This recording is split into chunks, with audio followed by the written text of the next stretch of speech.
하나님 말씀 마가복음 12장 1절부터 9절의 말씀입니다. 마가복음 12장 1절부터 9절의 말씀. 예수께서 비유로 저희에게 말씀하시되 한 사람이 포도원을 만들고 산울로 두르고 집자는 구유자리를 파고 망대를 짓고 농부들에게 새로 주고 타국에 갔더니 때가 이름에 농부들에게 포도원 소출 얼마를 받으려고 한 종을 보내니 저희가 종을 잡아 심히 때리고 거저 보내었거늘 다시 다른 종을 보내니 그의 머리에 상처를 내고 능욕하였거늘 또 다른 종을 보내니 저희가 그를 죽이고 또 그 외 많은 종들도 혹은 때리고 혹은 죽인지라. 오히려 한 사람이 있으니 곧 그의 사랑하는 아들이라. 최후로 이를 보내며 가로되 내 아들은 공경하리라 하였더니 저 농부들이 서로 말하되 이는 상속자니 자 죽이자. 그러면 그 유업이 우리의 것이 되리라 하고 이에 잡아 죽여 포도원 밖에 내어 던졌느니라. 포도원 주인이 어떻게 하겠느뇨? 와서 그 농부들을 진멸하고 포도원을 다른 사람들에게 주리라. 아멘. 할렐루야. 할렐루야. 우리 하나님 참 좋으신 하나님이십니다. 아멘.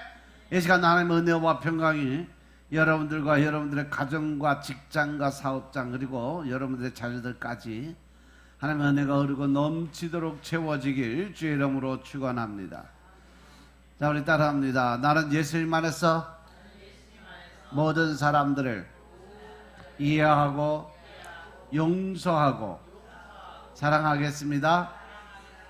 자, 우리 선포의 기도드립니다. 나사렛 예수 이름으로 명하노니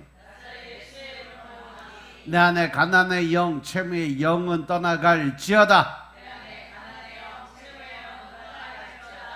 내 앞에 하나님의 축복을 가로막는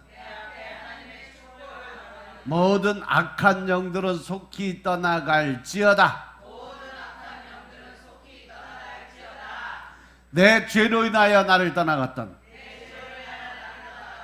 모든 영권, 인권, 물권은 속히 회복되어 돌아올지어다. 아멘. 할렐루야. 우리 안에 가난의 영, 체명이 떠나간 줄로 믿습니다. 우리의 모든 빚은 다 탕감되어진 줄로 믿습니다. 하나님의 축복을 가로막는 모든 악한 영들이 떠나가고 이제 영권, 인권, 물권의 권세들이 다 회복되어 돌아온 줄로 믿습니다. 할렐루야. 자, 우리 여성과 같이 인사합니다. 한 영혼이라도 구원합시다. 한 영혼이라도 구원합시다. 신령과 진정의 마음을 담아서 얘기를 해야지 이렇게 웃으면서 얘기하면 되나? 이 시간도 하나님께 영광 올려드리는 귀한 시간 되시길 제 이름으로 축원합니다. 오늘 마가복음 12장 1절부터 9절의 말씀 가지고 아버지의 마음을 아십니까? 하는 제목으로 말씀을 나누겠습니다. 따라합니다. 아버지의 마음을 아십니까? 예수님이 십자가에 달리시기 전에 예루살렘에 들어가셔서 잡히시던 순간까지 사람들에게 비유로 하신 말씀이 바로 5가지가 있어요. 그 비유를 통해서 예수님이 돌아가시는 순간까지 우리에게 꼭 하고 싶었던 말씀이 무엇인지 그래서 한번 돌아보면서 내 신앙은 지금 어디에 와 있을까? 나는 어떠한 믿음을 가지고 있을까? 나는 과연 하나님 앞에 어떠한 사람일까? 한번 생각을 한번 해보는 시간을 갖겠습니다. 주님의 말씀이 우리 앞에 펼쳐져 읽을 때마다 우리는 단지 그 말씀에 나와 있는 어느 한 토막의 이야기를 듣고 보는 것이 아니라는 거죠. 우리는 그 안에서 하나님의 마음에서 흐르는 피 흘리는 소리를 보고 들어야 된다는 사실 명심하시기 바랍니다. 말씀은 언제나 사실의 어떤 전달을 넘어서 하나님의 심장을 드러내는 모습이에요. 그 말씀, 성경 말씀 안에는 바로 하나님의 그 깊은 곳까지 흐르는 피의 향연이 그 안에 들어 있음을 믿으시기 바랍니다. 이 마가복음 12장 1절부터 9절의 포도원의 비유도 바로 그러한 애틋한 심령을 가지고 하나님이 기록해 놓은 말씀이에요. 이 비유는 날카롭고 애통하고 무섭고 또 놀랍도록 은혜스러운 말씀이에요. 우리가 이 말씀 한마디 한마디를 묵상하면서 또 하나님의 뜻을 새기며 하나님의 마음을 우리가 받으면 얼마나 하나님의 마음이 애처롭고 안타까운지 몰라요. 이 짧은 비유 안에는요, 이 사람들의 어떤 반역이나 그 안에서 끝까지 오래 참으시는 하나님의 마음이나 또 아들의 영광과 또 지금 심판의 엄중함 그리고 구속사의 중심이 모두 담겨져 있는 것이 바로 1절부터 9절의 말씀이에요. 하나님이 천지 창조 이후에 계획하셨던 모든 일들이 이 말씀 안에 다 기록이 되어 있다는 거죠. 이 말씀을 듣는 사람의 마음을 가볍게 지나가지 않아요. 따라서 이 본문은 우리의 가슴을 치고 양심을 흔들고 눈물을 깨우고 마침내 내가 십자가 앞으로 나아갈 수 있도록 길을 열어주시는 말씀인 것임을 믿으시기 바랍니다. 본문에 보니까 주님은 비유로 말씀을 하십니다. 어떤 사람이 포도원을 만들어서 산 울타리로 두르고 집 짜는 틀을 파고 망대를 세운 뒤에 농부들에게 새로 주고 타국에 갔다고 그랬어요. 이 장면은 단순한 농업 이야기처럼 보이지만 사실은 구약 전체를 배경으로 깔고 있는 하나님의 언약의 말씀인 것임을 깨달으시기 바랍니다. 여기서 포도원은 어디야? 바로 이스라엘 백성들에게 주시는 말씀이에요. 산 울타리는 바로 하나님께서 그들을 이렇게 보호하고 계시다는 말씀을 비유로 주신 거예요. 집 짜는 틀은 열매를 기대하시는 하나님의 목적이 담겨져 있죠. 망대는 감시와 돌보심이고 또 경계와 거룩의 상징입니다. 따라서 이 말씀을 보면 하나님은 하나님의 백성을 택하시고 부르셔서 아무렇게나 그들이 그냥 자라도록 들불에 들고양이처럼 그냥 아무렇게나 내버려 두지 않으셨다는 거죠. 아무 들판에 던져놓지 않으셨어요. 정성으로 심어주고 정성으로 돌보시고 정성으로 둘러주시고 또 기대하는 그 마음을 가지고 계셨다는 거죠. 하나님께서 하나님의 백성을 세우신 목적은 단순한 번영이 아니라 그들에게 하나님께서 원하시는 것은 바로 열매를 원하시고 계심을 깨달으시기 바랍니다. 외형이 아니라 진실이었고 형식이 아니라 거룩한 삶이었고 종교적 소음이 아니라 의와 사랑과 믿음을 나누는 베푸는 그러한 삶을 살아가길 원했다는 거죠. 포도원 주인의 예정은 이미 정해진 스며든 그러한 장소예요.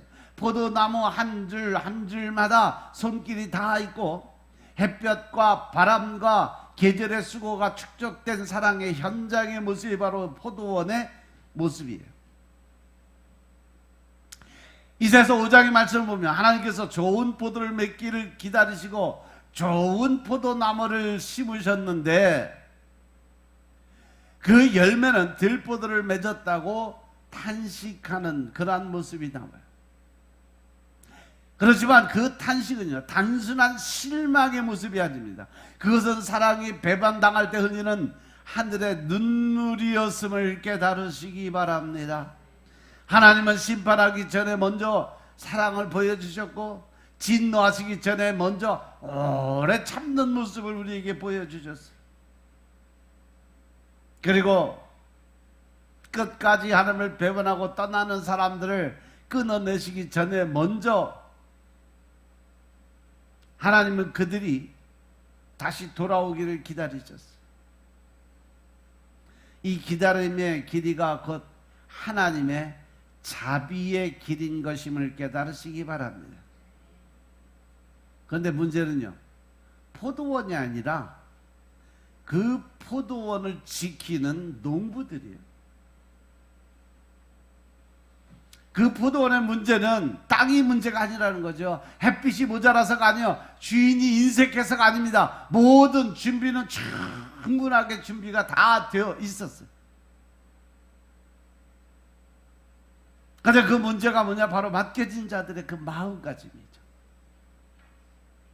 그들은 맡은 자였지만 주인인 듯 살았습니다.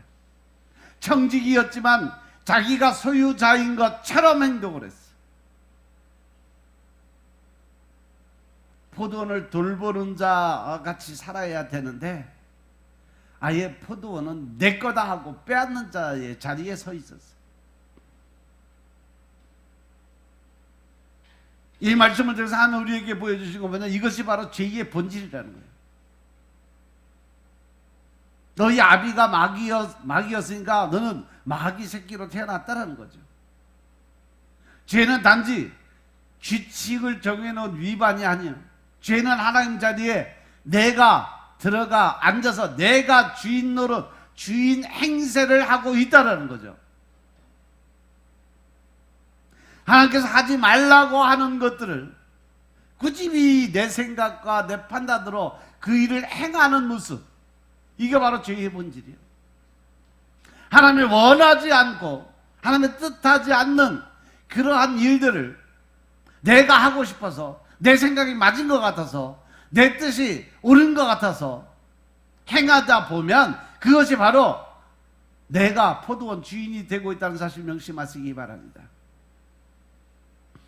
죄는 내 인생은 내 거라고 선언하는 영적인 쿠데타의 모습이에요.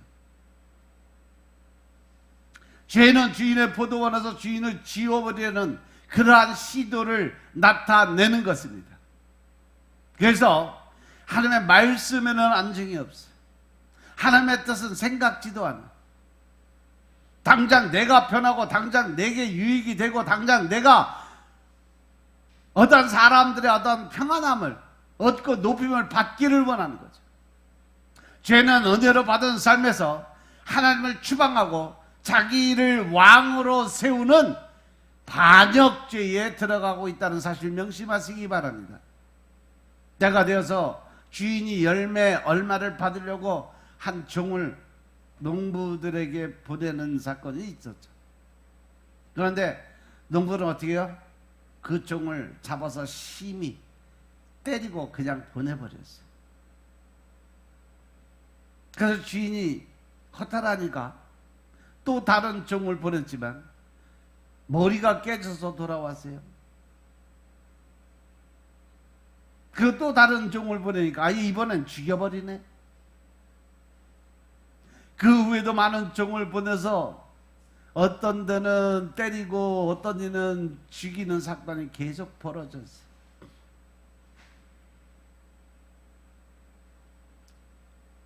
이 모습을 보면서 우리는 이 말씀 안에서 바로 내 자아를 한번 들여다볼 수 있어야 된다는 거 깨달으시기 바랍니다.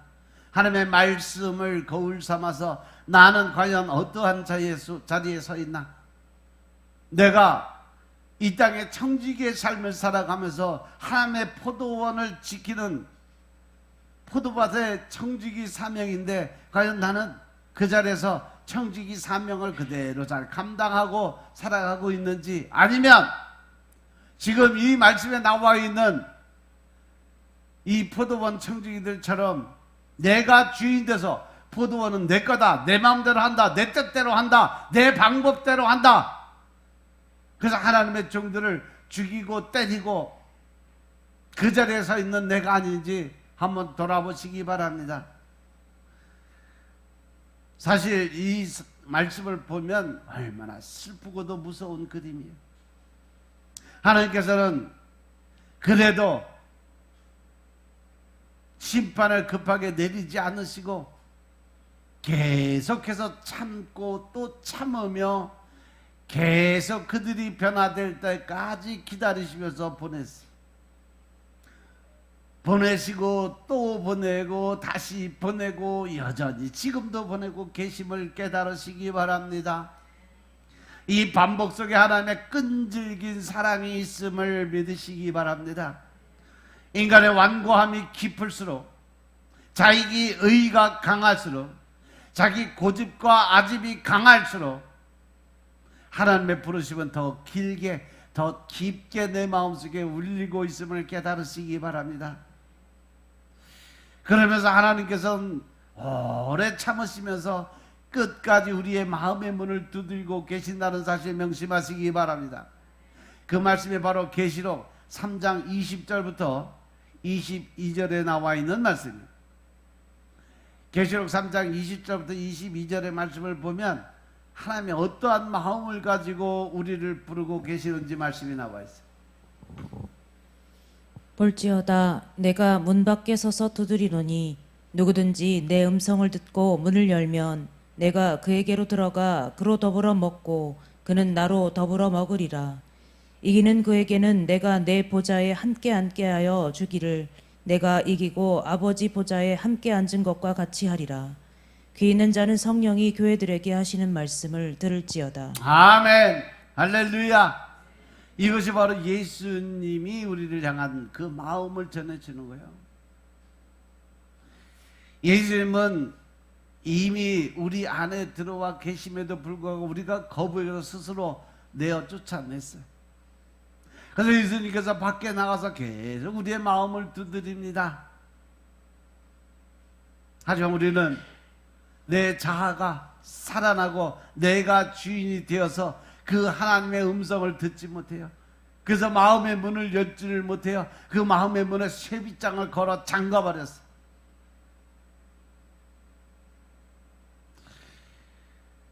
이 마가복음 12장의 장면이 선지자들의 역사예요. 하나님은 하나님의 백성들이 멸망으로 가는 것을 보시고 결코 침묵하지 않으셨다는 거죠. 구약시대부터 하나님의 백성들을 향해서 하나님은 모세를 보내시고 사무엘 선지자를 보내시고 엘리야를 보내시고 이사야를 보내시고 예레미야를 보내시고 에스겔 선지자를 보내시고 호세아를 보내시고 아모스 선지자를 보냈어요. 마지막 말라기 선지자까지.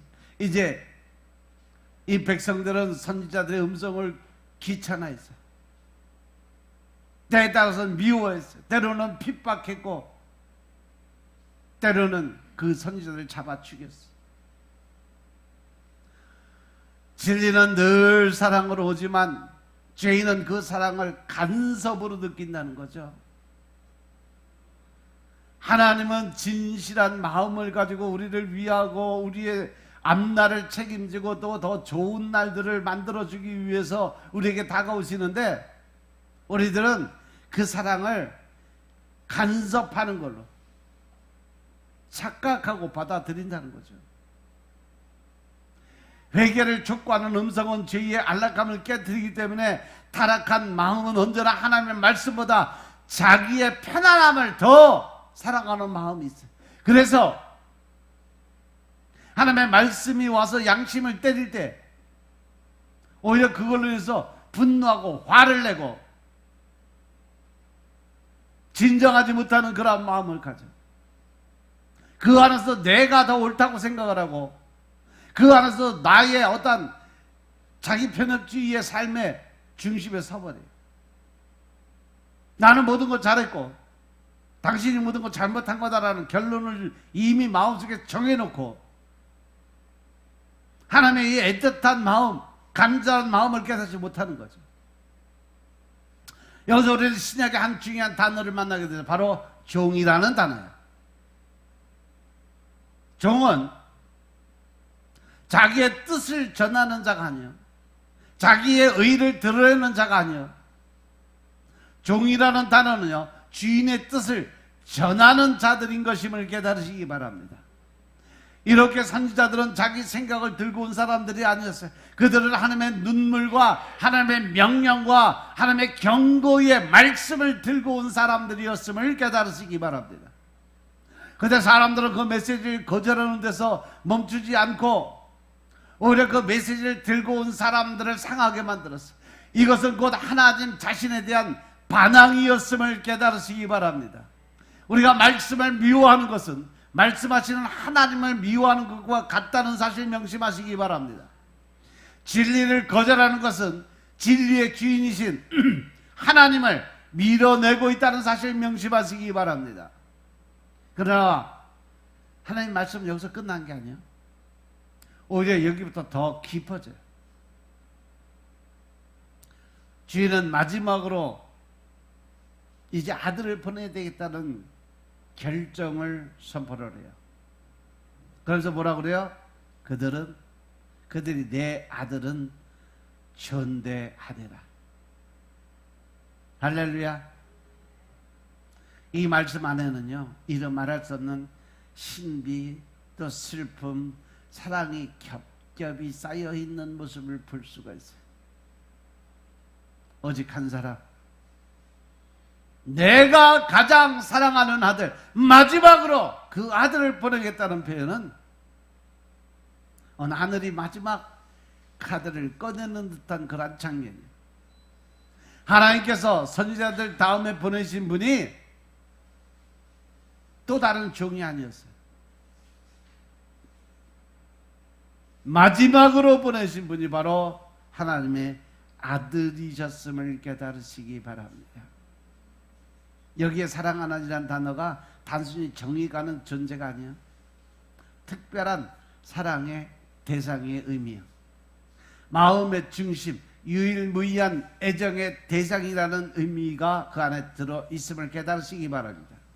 예수님은 수많은 사자들 가운데 하나가 아니에요. 예수님은 하나님께서 보내신 마지막이며 또 가장 완전한 계시의 본질이었음을 깨달으시기 바랍니다. 예수님은 선지자들의 연장선 위에 계신 분이 아니라 선지자들이 가리키던 목적지 그 자체이신 분이었음을 깨달으시기 바랍니다. 종들은 주인의 말씀을 가져왔지만 아들은 주인의 마음을 가지고 왔음을 믿으시기 바랍니다. 종들은 하나님의 뜻을 전했지만 아들은 하나님을 이 땅에서 직접 보여주셨음을 믿으시기 바랍니다. 이 대목에 이르면 비유는 더 이상 추상적인 이야기가 아니라는 거죠. 예수님은 지금 예루살렘 성전 한복판에서 종교 지도자들을 향해서 자신의 죽음을 미리 예고하고 계시는 거예요. 그들은 이미 포도원의 주인을 쥐어버린 자들이, 그들은 율법을 가졌지만 율법의 하나님을 잃어버렸고 성전을 지키고 있었지만 성전의 주인을 거절했어요. 경건의 형식은 부드럽지만 하나님을 사랑하는 마음은 전혀 조금도 없었던 그러한 사람들이었어요. 그래서 그들은 아들이 왔을 때 기뻐하기는커녕 그를 제거해야 할 대상으로 삼았다라는 겁니다. 지금도 바로 이런 종들 같은 포도원의 청지 같은 사람들이 교회 안에 얼마나 많은지 몰라요. 교회는 다니는데 그 안에 믿음이 없어, 사랑이 없어, 온유와 겸손한 마음이 없어, 절제할 수 있는 힘의 능력이 없어. 그러니까 내가 생각한 대로, 내가 판단한 대로 정죄하고 심판하고 또 내 의가 드러나지 않으면 그것을 합리화시키기 위한 자기 합리화의 믿음의 신앙을 갖고 살아가는 사람이 얼마나 많은지 몰라요.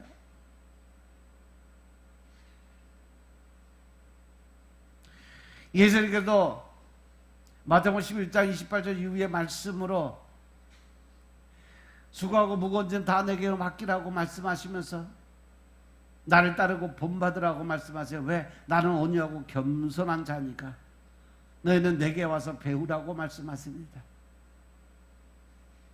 과연 나는 예수님의 그 마음을, 하나님의 심령을 닮아가기 위해서, 따라가기 위해서 나를 내려놓고 내 생각을 지워버리고 하나님의 말씀의 중심으로 얼마만큼 내려놓음의 삶을 살았는지 이 시간 나를 돌아보시기 바랍니다. 우리가 믿고 바라봐야 될 대상은요, 세상 육신의 그 모습이 아니요, 사람들 모습이 아니요, 환경 조건이 아니요. 우리가 믿음의 대상이고 바라봐야 될 대상은 오직 하나, 십자가를 바라보시기 바랍니다. 하나님을 믿으시기 바랍니다. 그 안에서 믿음의 존재의 가치를 깨달으시기 바랍니다. 과연 내 모습은, 나의 믿음의 생활은, 나의 신앙인의 모습은 과연 어떠한 모습일까?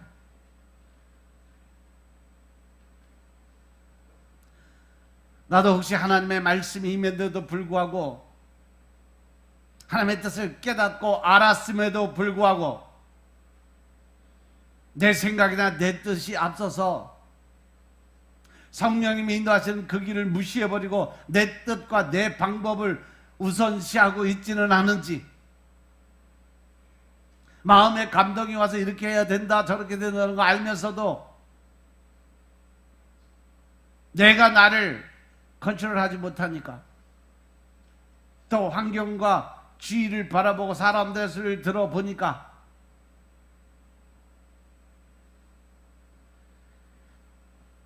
내 뜻이 앞서고 내 생각이 앞서는 그런 삶을 살아가는 건 아닌지 한번 돌아보시기 바랍니다. 그들은 말을 해요. 이는 상속자니 자 죽이자.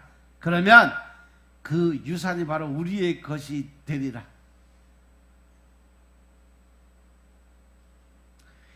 모든 사람들에게 이렇게 하나님 앞에서도 이 도둑놈의 심보가 그냥 살아있다는 거예요. 이것이 바로 마귀의 본질이에요.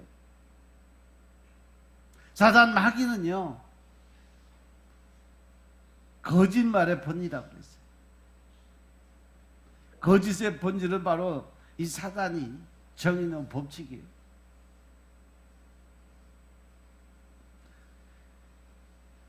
결론적으로 우리는 얼마나 무서운 생각과 결단을 하고 있는지 돌아보시기 바랍니다. 이렇게 죄는 단지 하나님을 무시하는 데서 멈추지 않아요.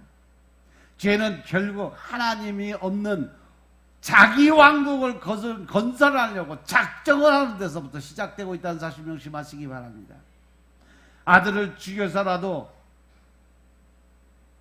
내가 꿈꾸던 세상, 내가 바라는 세상을 만들어 놓고 그 안에서 누리기를 원한다는 거죠. 이것이 바로 십자가의 어두운 본질의 모습인 것임을 깨달으시기 바랍니다. 십자가는 단지 사람의 어떤 실수나 정치적으로 오판이 아니요, 십자가는 사람들이 하나님께 한 선언인 것임을 깨달으시기 바랍니다. 무슨 선언이요? 우리는 당신의 아들도 원치 않는다는 선언이 십자가 사건이에요. 그래서 하나님의 주인의 아들을 인정하지 않고 받아들이기 싫으니까 십자가 못 박아 죽여버렸다는 거죠. 인간은 하나님의 율법을 어겼을 뿐 아니라 이렇게 하나님의 사랑까지 죽였다는 사실 깨달으시기 바랍니다. 그 아들이 와서 우리에게 수많은 하나님의 메시지를 전했음에도 불구하고 우리는 결코 회개하지 않았어요. 이 땅에 빛이 찾아왔음에도 불구하고 오히려 더 깊은 곳에 숨어들어서 어두움을 사랑하는 마음을 갖고 살았다는 거죠. 하나님의 은혜가 우리 앞에 임했음에도 불구하고 우리는 더 큰 빗장으로 마음의 문을 닫아 걸고 오히려 들으려고 생각지도 않고 자기 생각, 자기의 환경 조건 따져가면서 자기 합리화의 삶을 살아가고 있다는 거죠. 하나님의 마지막 그 계시가 오셨는데도 불구하고 우리는 오히려 그를 밖으로 던져버렸어요. 십자가 못 박아버렸어요. 죽여버렸어요.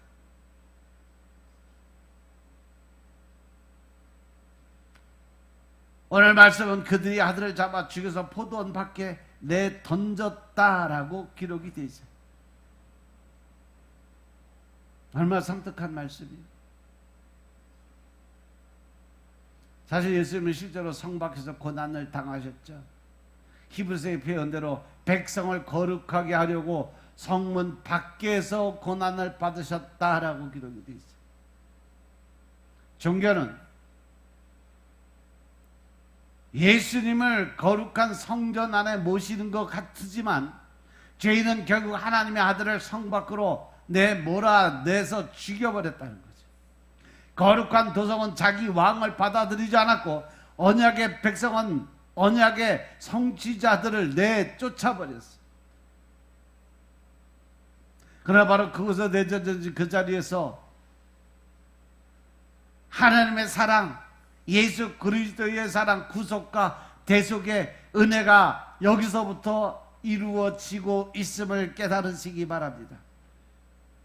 인간이 버린 그 자리에서 하나님은 구원의 문을 활짝 열어놓고 기다리고 계셨음을 믿으시기 바랍니다.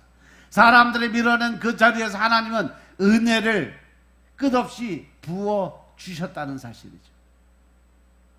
사람이 죽인 아들을 통해서 하나님은 죽을 죄인을 살리셨음을 믿으시기 바랍니다. 여기서 구속사의 찬란한 역설이 빛이 나죠.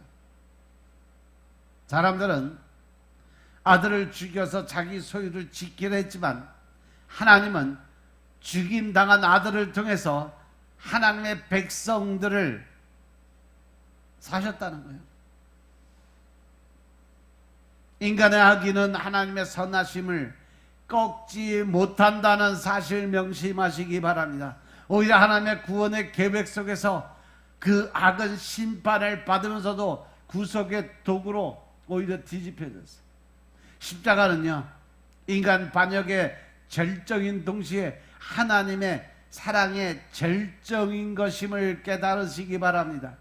십자가는 죄의 가장 어두운 밤이면서 동시에 은혜의 가장 밝은 새벽의 여명의 모습인 것임을 믿으시기 바랍니다.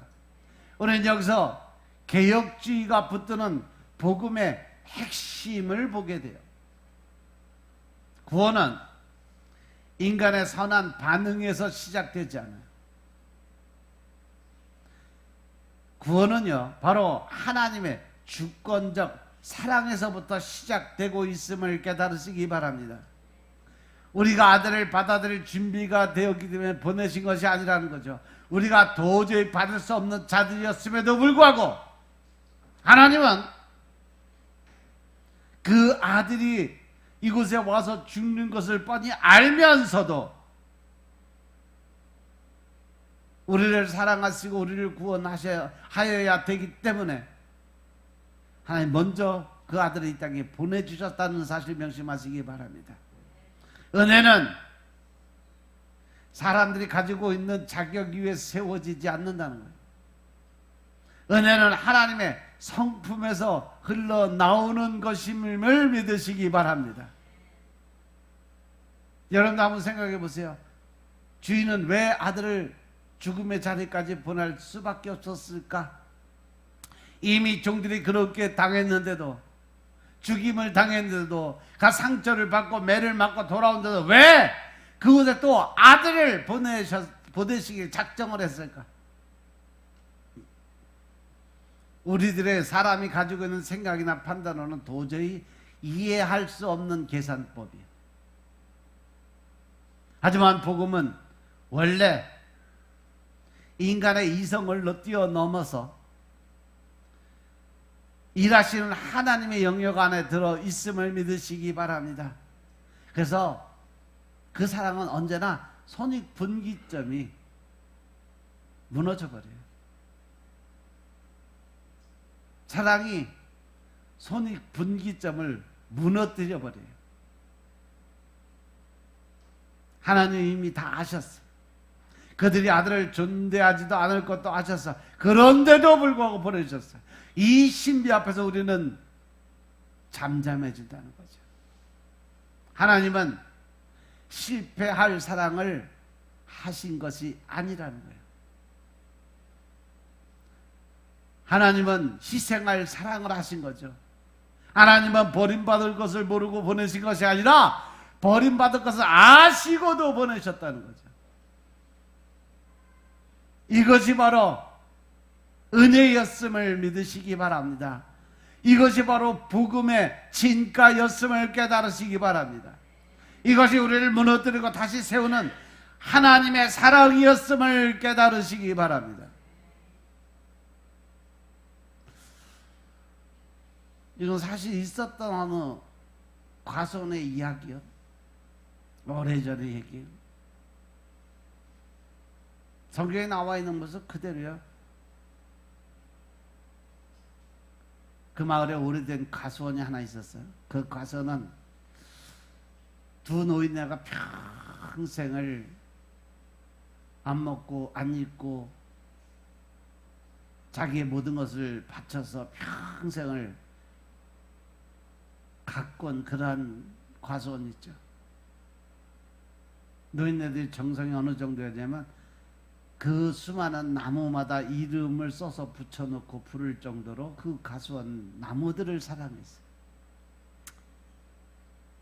근데 이제 나이가 들어 활동을 못하니까 그 과수원을 시골의 젊은 부부에게 세를 줬어요.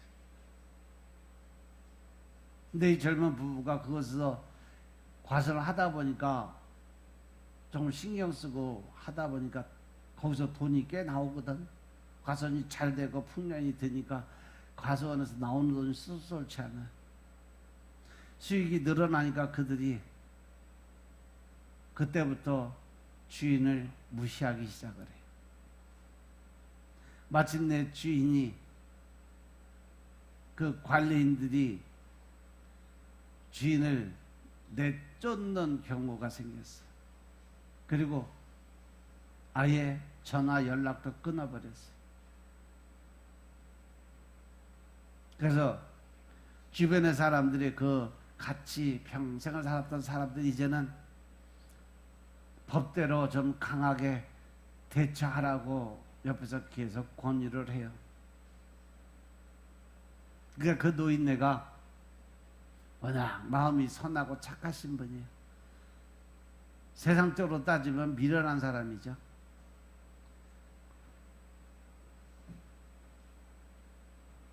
그래서 고소하고 법적으로 해결하기 전에 자기 장남을 불러서 이야기합니다.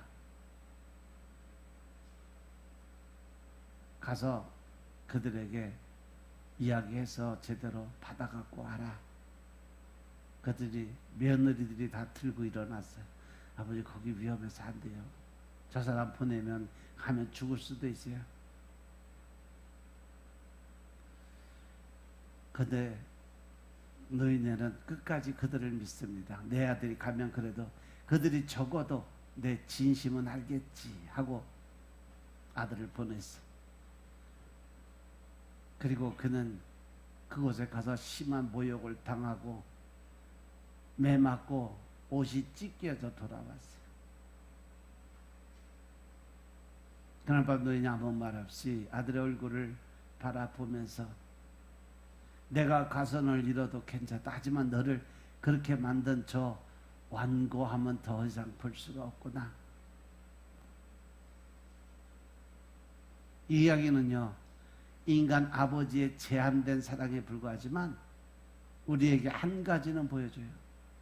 사랑은 손해보다 더 깊은 슬픔을 안다는 거죠. 관계의 거절은 재산의 상실보다 더 아프다는 거죠. 하나님께서 아들을 보내신 것은 단지 어떠한 업무를 처리하기 위함이 아니었다는 거예요. 하나님은 자기 사랑, 자기 연민, 자기 영광을 아들에게 같이 보냈던 거예요. 그러므로 그 아들을 거절한다는 것은 단지 한 종교를 거절하는 것이 아니라 하나님의 심장을 거절하는 거예요. 결국 그 육신의 아버지도 이제는 더 이상 보고 있을 수가 없어서 결국 법대로 해서 그 모든 걸 다 찾고 회복시키고 그 젊은 부부들은 철장으로 보내버렸어요.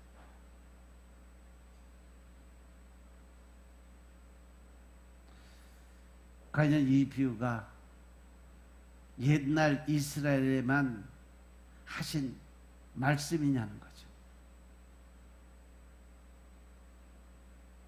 오늘 우리들도 그 말씀의 자 앞에 내가 서야 될 줄로 깨달으시기 바랍니다. 우리는 쉽게 농부들을 비난을 해요. 어떻게 저럴 수가 있냐? 은혜도 모르는 배은망덕한 놈들이라고 이야기를 해요.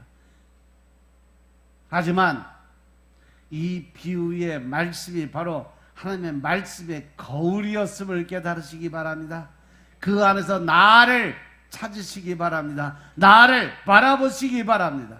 우리는 과연 맡겨진 삶을 주인의 삶으로 알고 그 하나님의 뜻대로 하나님의 방법대로 살아가고 있느냐는 거예요. 내 시간, 내 물질, 내 건강, 내 가정, 내 사명, 내 교회, 이 모든 것을 내 것이 아니라 하나님의 것으로 인정하고 살아가고 있느냐는 거죠. 그렇지 않으면 분명히 아주 조용하게 은밀하게 이것은 내 거다라고 마음속에 탁 붙들고 놓지 않고 있는 것들이 있어요. 그런데요, 죄의 시작을 보면 노골적으로 드러내놓고 하는 것들이 없어요. 대개 보면 죄는요, 관리의 이름으로 시작이 돼요. 은밀하게 뒤에서 보이지 않게. 결국은 그 모든 천하에 드러나지만 그 전까지는 내 세상이에요. 이 포도원의 관리자들처럼 내가 조금 더 알아서 하겠다, 내 방식대로 해도 되지 않겠냐는 거죠. 하나님은 뒤로 물러나 계시고 실질적인 운영은, 관리는 내가 하니까 내 뜻대로 하겠다, 운영은 내가 하겠다는 거죠. 내가 사장 되겠다는 거예요. 그때 청직 있는 소유자처럼 행동하기 시작을 해요. 바로 이 지점이 영적인 타락의 모습이에요. 사단 마귀는요, 항상 우리를 집어삼키고 잠식하고 점령할 때 조그만 생각에서부터 시작을 해서 결국 나의 그 모든 것을 생각으로 붙들어 버려요. 근데 늘 여러분들 말씀드리지만 마귀 사단은요, 결코 결론을 좋게 안 끝내. 늘 근심이고 걱정이고 혈기고 분노고 짜증이고, 그래서 결국 나를 무너뜨리고 부서뜨리는데 중심을 둬요. 그래서 여러분들 삶 속에 그러려니가 필요한 거예요. 잘못된 것이 아니라 다른 생각이라는 것을 인정할 수 있는 그러한 여유를 가질 수 있어야 되는 거죠. 어떤 생각이 영이 나를 붙들고 늘어지면 담대하게 선포하고, 내 안에 혼란을 갖다주는 이 사단의 권세들은 떠나갈지어다 선포하고 그들을 내어 쫓고 오직 말씀을 바라보고 또 하나님께 찬양과 경배 올려드리는 찬양 올려드리고, 그러면서 내 안에 기쁨을, 즐거움을 생성해낼 수 있는 그런 믿음의 본질을 찾으시길 주의 이름으로 축원합니다.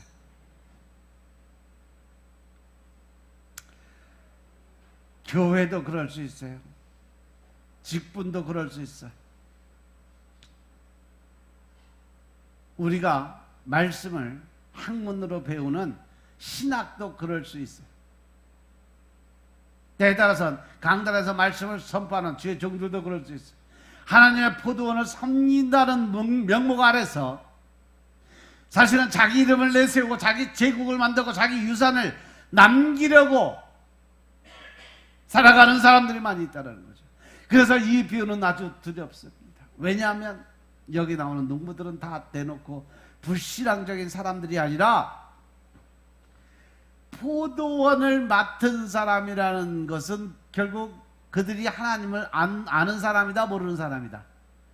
아는 사람들이라는 거예요. 포도원 자체가 영적인 이스라엘의 백성들이었어요. 그들을 지키는 자들이었어요.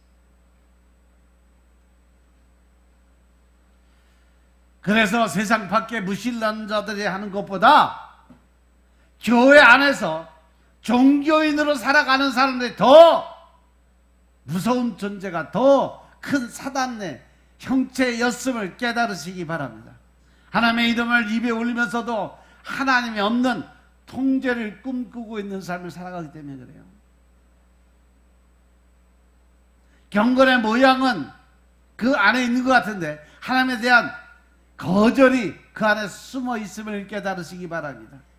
그래서 하나님께서 디모데후서 3장 5절에 보면 경건의 모양은 있지만 경건의 능력은 부인하는 자니 이 같은 자들에게서 내가 어떻게 해라? 돌아서라. 할렐루야. 디모데후서 3장 1절부터 5절의 말씀을 보겠습니다. 마지막 때에 하나님의 그 세상 사람들과 하나님 사람들 어떻게 변하는지 한번 보세요. 내가 이것을 알라. 말세에 고통하는 때가 이르리니 사람들은 자기를 사랑하며 돈을 사랑하며 자긍하며 교만하며 회방하며 부모를 거역하며 감사치 아니하며 거룩하지 아니하며 무정하며 원통함을 풀지 아니하며 참소하며 절제하지 못하며 사나우며 선한 것을 좋아 아니하며 배반하여 팔며 조급하며 자고하며 쾌락을 사랑하기를 하나님 사랑하는 것보다 더하며 경건의 모양은 있으나 경건의 능력은 부인하는 자니 이 같은 자들에게서 내가 돌아서라. 아멘. 할렐루야. 할렐루야. 마지막 때에 하나님의 사람들이었던 사람들이 하는 그 모습과 풍속들을 그대로 나타났어요. 세상 풍속을 1절 봐. 세상 풍속을 쫓아가는 사람들의 모습이 아니야. 마지막 때에 우리가 바라보는 현실의 모습을 우리가 이 자리에서 깨달으시기 바랍니다. 그래서 이 말씀은 우리에게 너는 어떠한 열매를 맺고 있냐 하고 질문하는 단어예요. 하나님의 잎사귀의 화려함이 아니라 그 안에 들어있는 열매를 찾고 계신다는 사실 명심하시기 바랍니다. 사람들 앞에 드러나는 종교적인 연출이 아니라 하나님의 맺힌 진실을 찾으신다는 사실 명심하시기 바랍니다. 나의 신앙생활, 나의 믿음 생활이 어떤지 한번 돌아보시기 바랍니다. 과연 나는 열매를 맺고 있을까? 내가 하나님 앞에 드려지는 회개는 진짜 전심을 다해서 간절한 마음으로 드려지는 회개의 기도가 되고 있을까? 내 입술에서 흘러나오는 기도 소리가 과연 하나님을 사랑하는 그 마음에서 우러나오는 그런 기도 소리일까? 내가 하는 봉사 섬김의 모습이 과연 하나님의 기쁨을 구하는 그 모습이었을까? 아니면 자기 만족과 자기 인정과 종교적인 습관의 반복의 삶을 살아가는 것은 아닐까 한번 돌아보시기 바랍니다. 말씀에 보니까 포도원의 주인은 반드시 오셔서 열매를 찾는다고 했어요. 이 무릎 앞에서 어느 누구도 가볍게 설 수는 없다는 것임을 깨달으시기 바랍니다. 그리고 본문의 마지막은 아주 엄중해요. 포도원 주인이 어떻게 하겠느냐? 와서 그 농부들을 진멸하고 포도원을 다른 사람에게 주리라. 할렐루야. 이 말씀은 하나님의 심판을 보여주는 거죠. 계시록 2장에 7절 8절의 말씀 보면요, 에베소 교회에게 주신 말씀이 있어요. 계시록 2장 5절.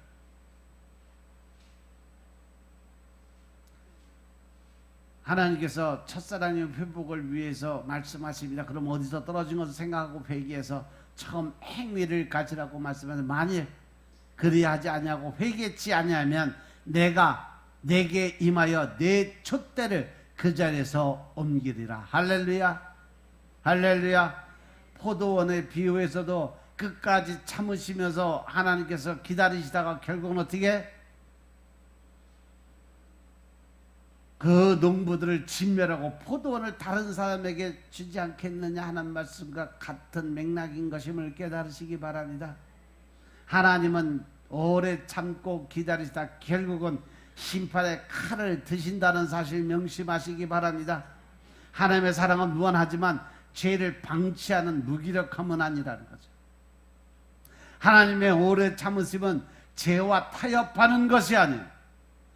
오히려 오래 참으실수록 심판은 더 공의롭게 드러난다는 사실 명심하시기 바랍니다.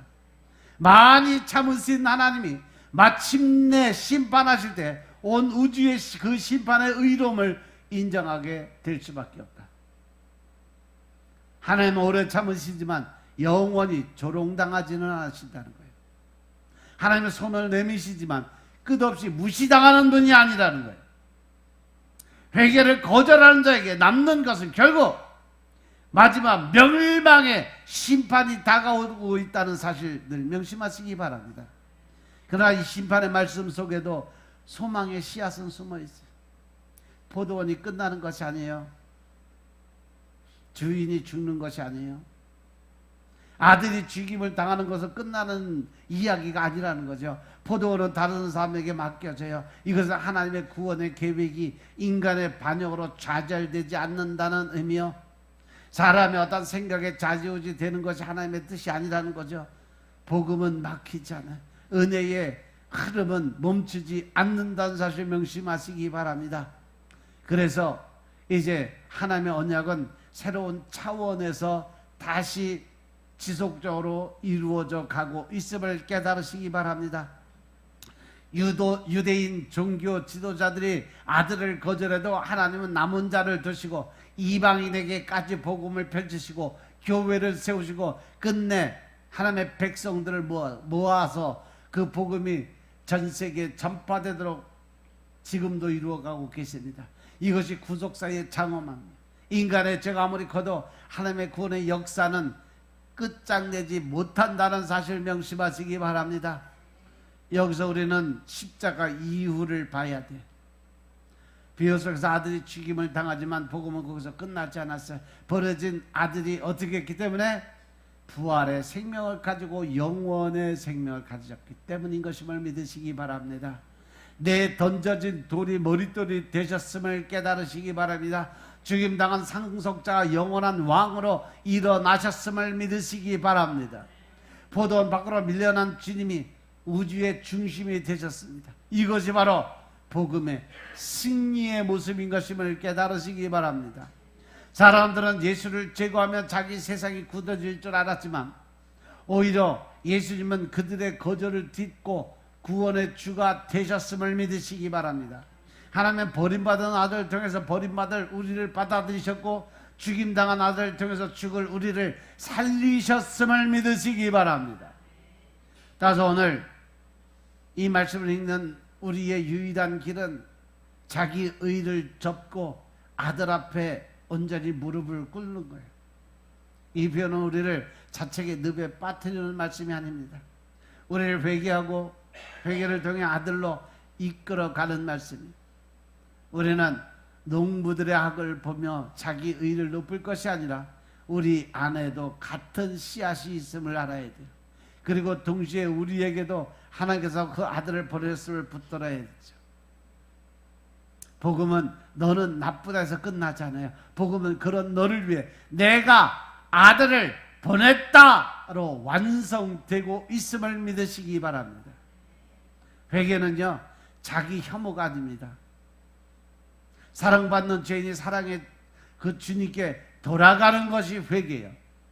참된 회개는요 절망의 웅덩이가 아니라 은혜의 강으로 스스로 걸어 들어가는 것이 참된 회개자의 모습이었음을 깨달으시기 바랍니다. 혹시 지금 마음이 굳어져 있다면 또 말씀을 오래 들었지만 그 심령이 묻어졌다면 예배는 드리는데 그 열매를 맺지 못하는 마음이 있다면 하나님의 것을 맡았지만 어느새 내 것으로 움켜쥐고 있는 것은 아닌지 돌아보시기 바랍니다.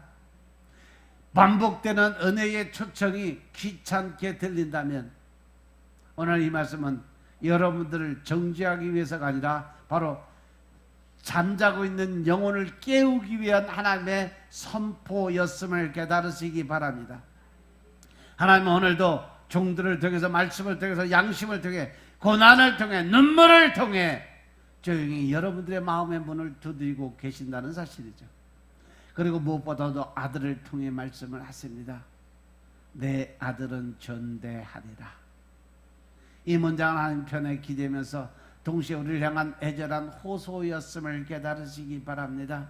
하나님은 아들을 통해 지금도 우리에게 계속 돌아오라고 말씀하세요. 주인의 마음은 놀랍습니다. 사람들은 그 아들을 죽이자고 말했지만 하나님은 십자가 위에서 오히려 그들을 용서하라고 말씀하셨음을 깨달으시기 바랍니다. 사람들은 상속자를 없애고 유산을 차지하려고 했지만 하나님은 그 상속자의 죽음을 통해서 우리를 하나님의 상속자로 삼으셨음을 믿으시기 바랍니다. 이보다 더 큰 역전이 어디 있겠냐는 거죠. 이보다 더 깊은 자비가 어디 있겠냐는 거예요. 우리는 마땅히 포도원에서 쫓겨내야 될 사람들인데 아들로 말미암아 포도원으로 다시 초대받은 자들이었음을 믿으시기 바랍니다. 우리는 심판의 대상이었는데 은혜의 자녀가 됐어요. 우리는 밖에 버려야 될 사람들인데 오히려 그 아들이 밖으로 던지심을 받고 우리는 안으로 들여보내졌음을 믿으시기 바랍니다.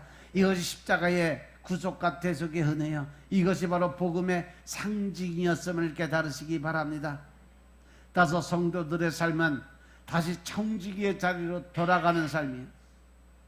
모든 것을 주인의 것으로 인정하는 삶인 것임을 믿으시기 바랍니다. 교회는 내 교회가 아니라 주님의 교회예요. 교회가 내 교회인 것처럼 내가 내 뜻대로 마음대로 안 되면 떠나고 다른 교회 찾아가고 이러한 것이 교회 모습이 아니에요.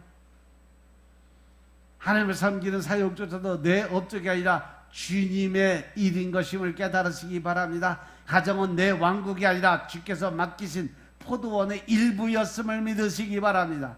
물질도 시간도 은사도 명예도 마지막 숨결까지 다 우리 가진 모든 것 다 주님의 것임을 고백하는 신앙인이 되시길 주님으로 축원합니다.